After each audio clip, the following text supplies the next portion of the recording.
શ્રી ગણેશાય નમઃ. મિત્રો, આપ સૌ પ્રથમ ધાર્મિક વ્રત કથા ચેનલમાં હાર્દિક સ્વાગત છે. આજે આપણે વૈશાખ માસ શુક્લ પક્ષ ચતુર્થી, જેને કે વિનાયક ચતુર્થી કહે છે, તેવી વ્રત કથા, પૂજન વિધિ અને ખાસ ઉપાયનું વિશે સાંભળવાનું છે. જો આપણને આ વિડીયો પસંદ આવે તો લાઈક કરજો, શેર કરજો અને આપ ચેનલ પર નવા હો તો સબસ્ક્રાઈબર જરૂરથી કરજો, જેથી આવનાર નવા વિડીયોની માહિતી આપ સુધી ઝડપથી પહોંચી શકે. ઓમ વક્રતુમ મહાકાય સૂર્યકોટિ સમપ્રભ નિવેદન કરું મેં દેવ સર્વ કાર્યેષુ સર્વદા. ચાલો હવે ગણપતિ બાપાને ધ્યાનમાં જોડાઈને જય હો ગણેશજીની જય. જે શુભ કાર્યના સંભાળે સૌ પ્રથમ પૂજનીય છે, રિદ્ધિ સિદ્ધિના દાતા છે, લાભ અને સુખના પિતા છે અને જીવનની બધી મુશ્કેલીઓ દૂર કરનાર છે. દરેક માસના શુક્લ પક્ષ અને કૃષ્ણ પક્ષ ચતુર્થી ભગવાન ગણેશજીને સમર્પિત હોય છે. શુક્લ પક્ષ ચતુર્થી વિનાયક ચતુર્થી કહે છે અને કૃષ્ણ પક્ષ ચતુર્થી સંકટ ચતુરાઈ કહે છે. બંને ચતુરાઈનું વ્રત ખૂબ મહત્વપૂર્ણ છે અને ફાયદાદાયી માનવામાં આવે છે.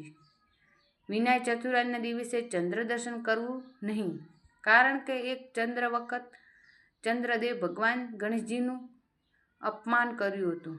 તેના લીધે ભગવાન તેમને શ્રાપ આપ્યો હતો, જેથી શુક્લ પક્ષથી ચતુર્થી ચંદ્ર દર્શન ટાળવામાં આવે છે.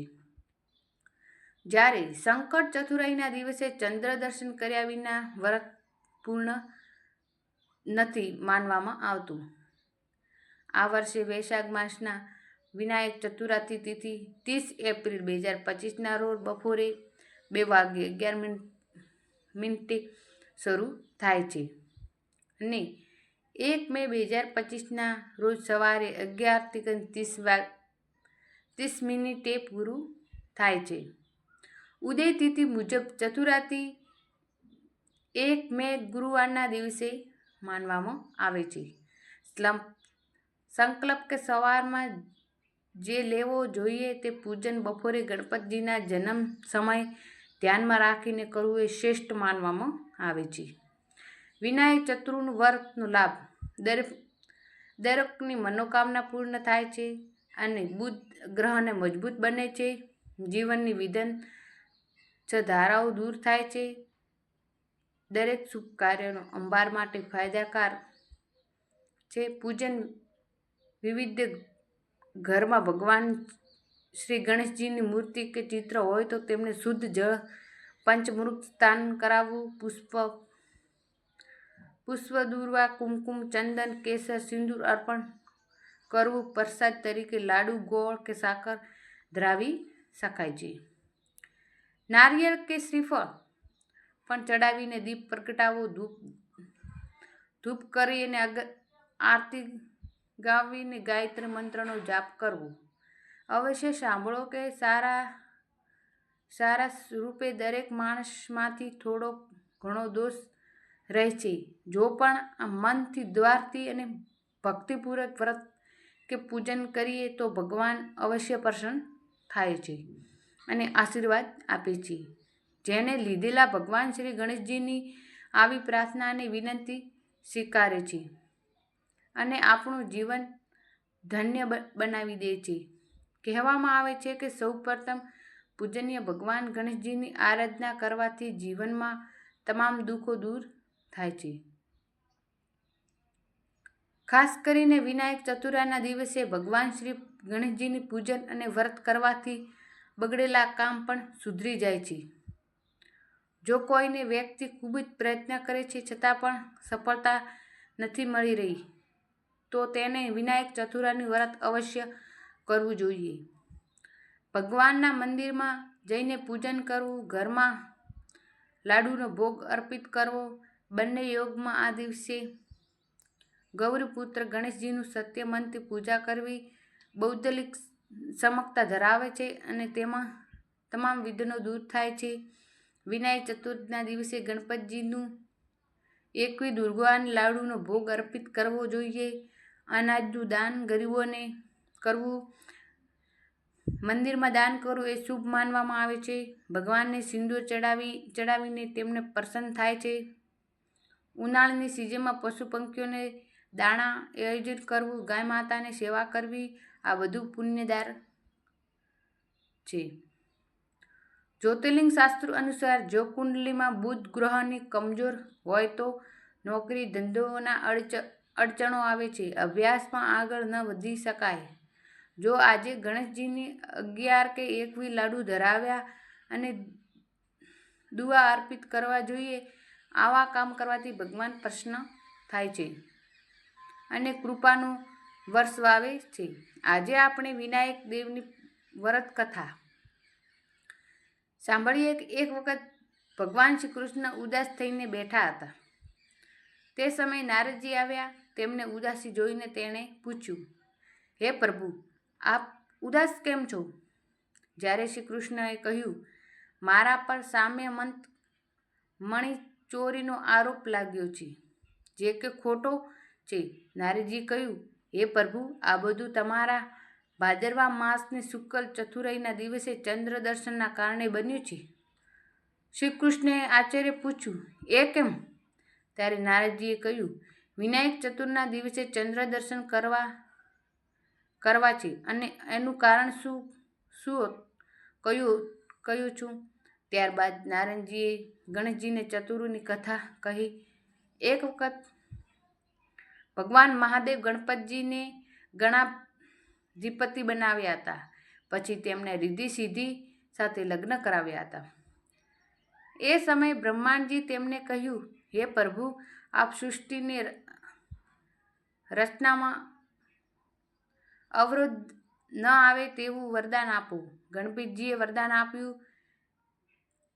તે પછી જ્યારે તેમને આકાશ માર્ગે જઈ રહ્યા હતા ત્યારે ચંદ્રદેવ તેમની લંબોદર મૂર્તિ જોઈને મજાક કરી. ગણેશજીને એ વાત પર ગુસ્સો થયા.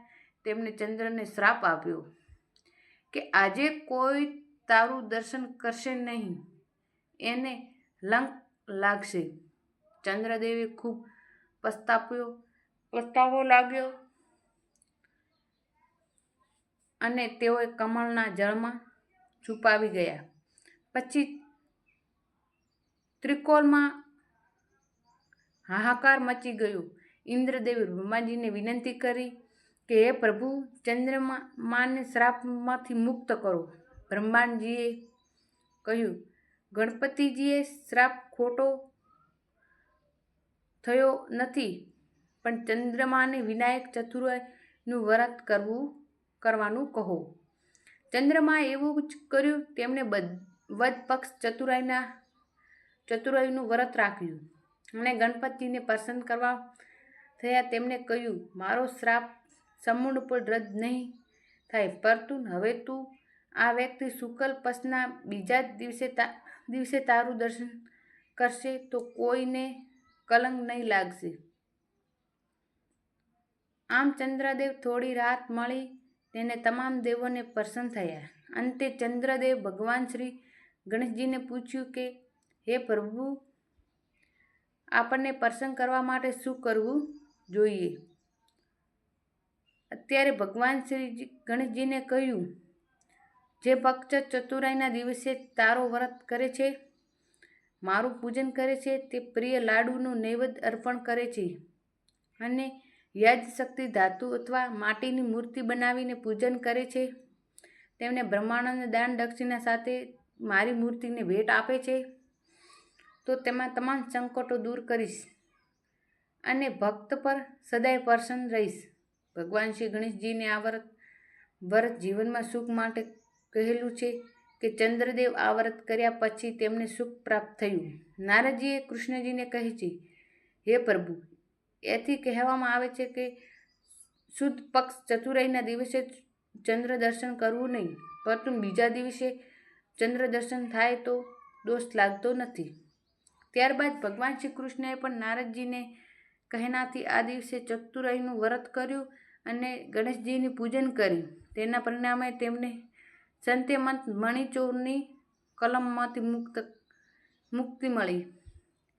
હે ભગવાન શ્રી ગણેશ, આજના દિવસે ભક્ત આપનું પૂજન કરશે, વ્રત રાખશે અને કથા સાંભળશે તેમાં માટે કૃપા દ્રષ્ટિ રાખજો. બોલો વિનાયક દેવની જય. મિત્રો, આજે આપણે વિનાયક ચતુર્થીની વ્રત કથા, મહિમા, મુહૂર્ત અને ઉપવાસ વિશે જાણીશું. આશા છે કે આ વિડીયો તમને પસંદ આવ્યો હશે. આજના દિવસે ગણેશજીના મંત્રોનો જાપ કરી શકાય, જેમ કે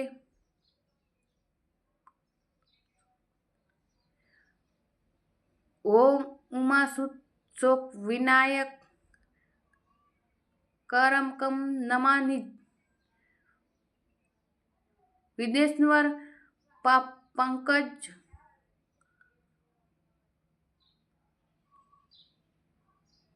પંકજમ ઓમ એકાદાય વિમહે વક્રકુંડાય ધીમહિ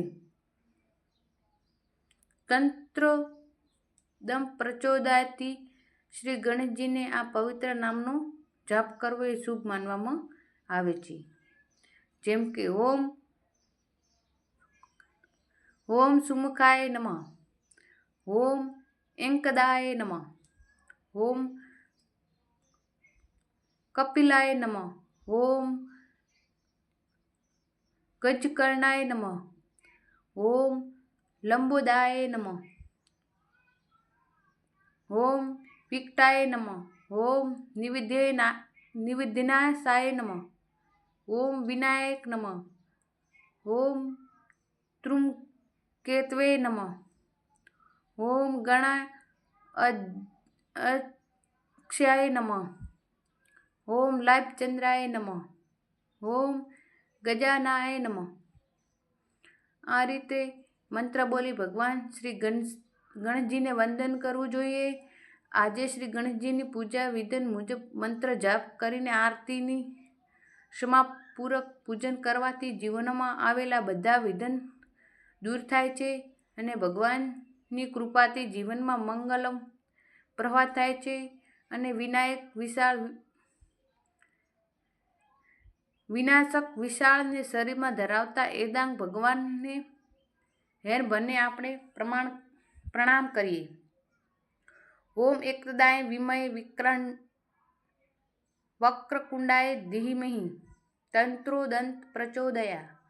બોલો ભગવાન શ્રી ગણેશની જય. મિત્રો, મને સાંભળવા માટે તમારું દિલથી આભાર. જય શ્રી કૃષ્ણ. હરે કૃષ્ણ. રાધે રાધે.